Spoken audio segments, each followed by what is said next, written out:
Now I'm gonna mount up the power steering pump to the timing case. I got the bolts in with the new gasket, so now we're just gonna try to line it up, and I'm gonna try not to hit the camera.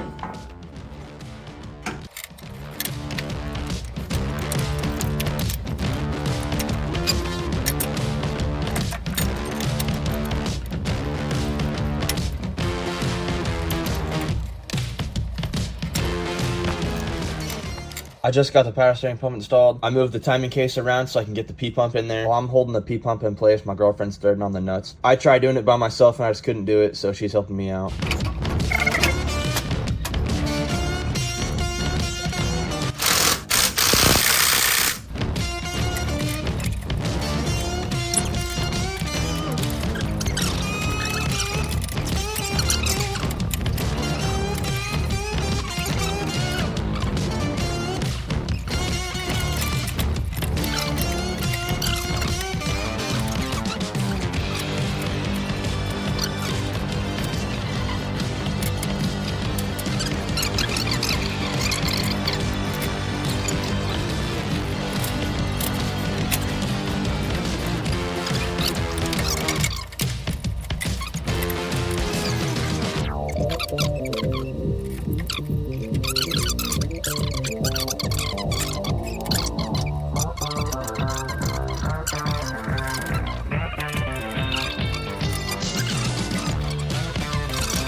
So in this freeze frame, you can see that my girlfriend is holding down the oil pan gasket with extensions. A big issue that we ran into is whenever I would try to put the timing case up there is that the oil pan gasket would lift up and it'd come up with the timing case, and obviously you don't want that.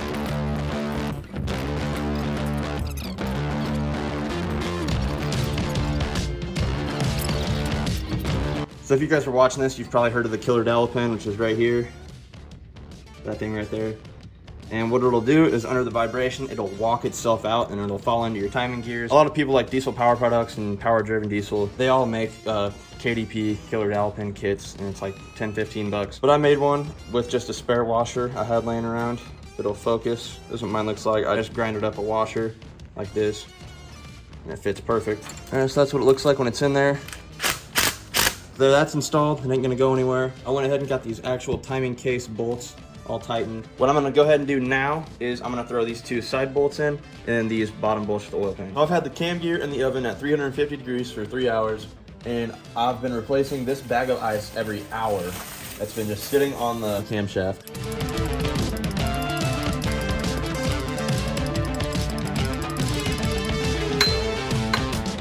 So it's in the oven for 3 hours at 350 degrees.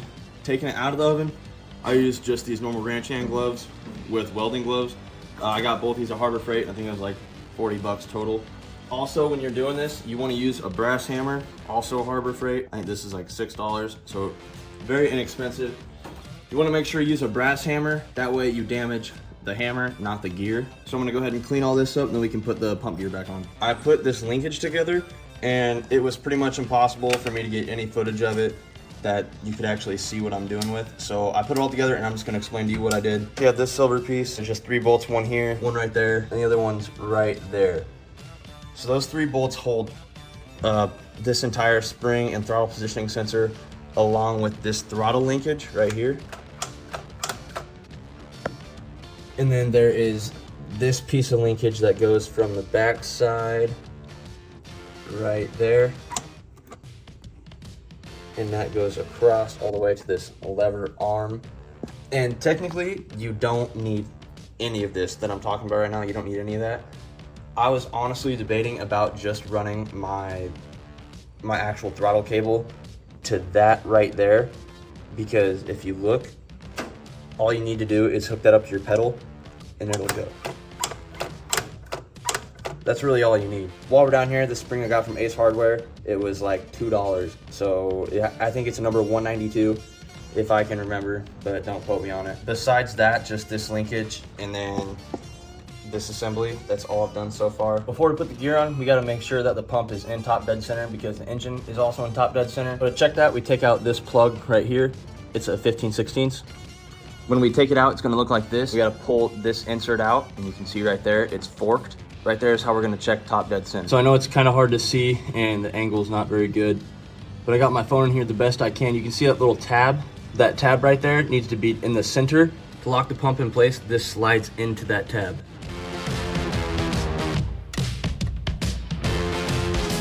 Just like that. Now you're gonna need to be careful not to turn the pump over because that tab will break. They do make aluminum tabs, but I just didn't have the patience to wait for it to come in.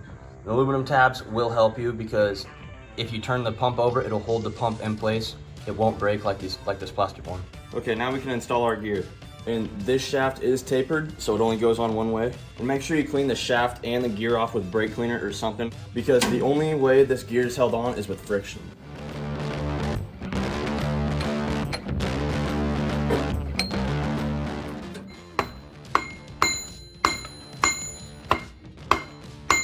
And everything I said about that tab being in place is only for stock timing.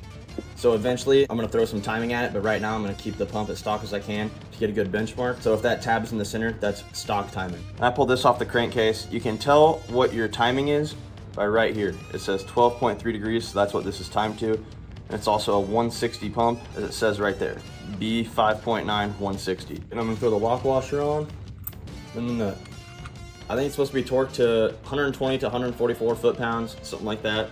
I don't have a torque wrench, so I'm just gonna zip it on, not too tight though. Before I do that, I'm gonna make a little mark on the very top just to see if it changes, just to see if this moves, but I don't think it should. Now we're gonna put a new seal in the timing cover. The kit I got came with the seal and the gasket, so I'm just gonna pull this piece out for now. It's in a 76 mil. I'll pop this back in place just so we can get it on. So what this is for is when we put it on the crank, the force of us pushing on the crank will actually push that little plastic piece out, and it creates a better seal and a proper seal. Now we're gonna throw the timing cover back on.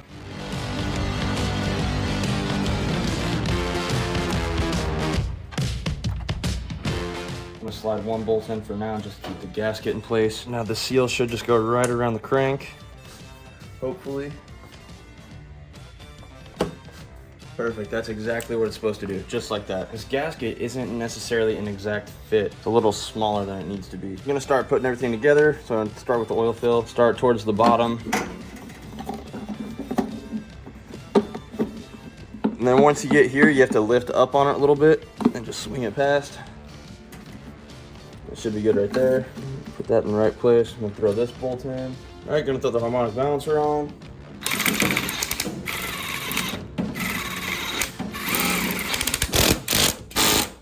I'm gonna rotate the engine over so I can get the other two.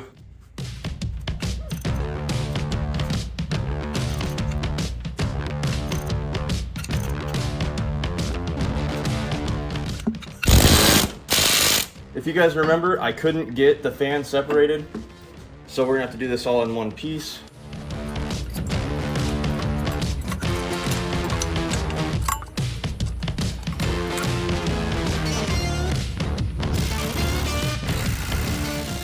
Since we got the fan on, we can throw on our belt.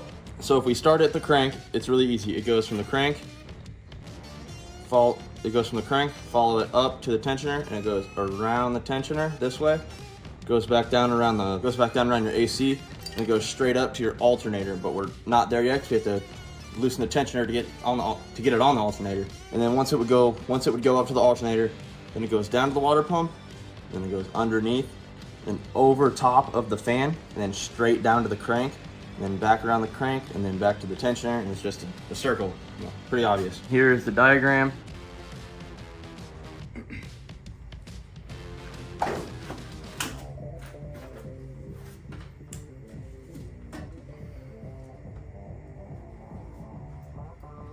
Okay, so I'm gonna go ahead and put the radiator in, and I'm gonna put the fan shroud in like I took it out. That should be enough.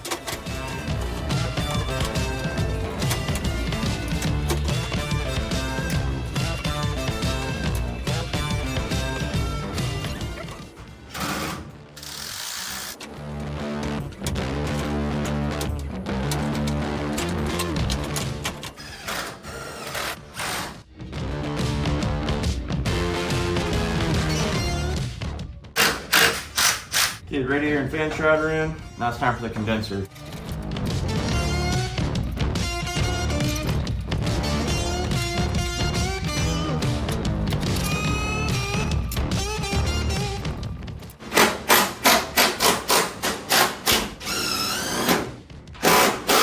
supposed to be a nut on the end of this bolt. I don't have any refrigerant in here anyway, so I'm just gonna leave it like that for now because I'm gonna have to end up taking all this apart for the intercooler when that happens. And I think that's it for the front clip. I'm gonna leave the tranny cooler sitting right there in case something does go wrong and I have to end up taking all this apart again. So I'm gonna leave that sitting right there.